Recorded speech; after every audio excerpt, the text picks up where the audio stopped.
সুপ্রিয় শিক্ষার্থী বন্ধুরা, আজ আমরা অল অক্সিলারি ভার্ব এর অ্যাপোস্ট্রফ কন্ট্রাক্টেড ফর্মগুলো দেখব। এগুলো কিভাবে ব্যবহার করবেন এবং কিভাবে তৈরি হয় সেই তথ্যগুলো জানবেন। এবং তার আগে আপনি একটু লক্ষ্য করুন, এই যে মূলত যে কমাটা দেখা যাচ্ছে এটাকে মূলত বলা হয় অ্যাপোস্ট্রফ। এইটাকে মূলত বলা হয় কি অ্যাপোস্ট্রফ, আর শেষে এস আছে, এই জন্য নাম হলো অ্যাপোস্ট্রফ এস। আর এই অ্যাপোস্ট্রফ এস দ্বারা ইজ অথবা হ্যাজ দুইটা বোঝাতে পারে।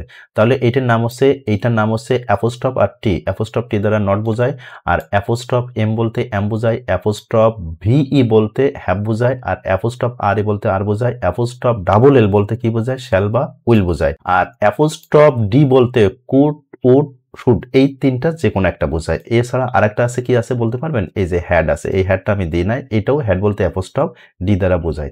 আর অ্যাপোস্ট্রফ ও বলতে কি বোঝায়? অফ বোঝায়। তাহলে আপনারা এই অ্যাপোস্ট্রফের মাত্র আমি 8টা দিয়েছি। এছাড়া আপনারা আর কি কি তৈরি করতে পারবেন সেগুলো একটু দেখান। তার মানে হচ্ছে এইগুলো অ্যাপোস্ট্রফ কন্ট্রাক্টেড ফর্ম। এগুলো এম এর সংক্ষিপ্ত রূপ হচ্ছে অ্যাপোস্ট্রফ এম, এস এর apostrophe S, has, apostrophe S, have, apostrophe V are, apostrophe R E. তদ্রূপে সবগুলো একই নিয়ম। এই নট এর এই ওটা বিলুপ্ত হয়ে ও বসলো, আর নট এর অ্যাপোস্ট্রফ ফর্ম হচ্ছে নন। এখানে এই নটকে আপনারা মনে রাখবেন অ্যাসিস্ট্যান্ট অক্সিলারি ভার্ব। এই নট দ্বারা বাক্য গঠন করা যায়, এই 5টা বাক্য গঠন করা যায় এবং দুর্দান্ত গ্রামাটিক্যাল শোলফিক তৈরি করা যায়। দেখুন এখানে একটা দেওয়া আছে, to be or not to be, বাঁচবো না মরবো। দেখুন কত গ্রামাটিক্যাল শোলফিক ভাবনাকে ব্যবহার করা যায়।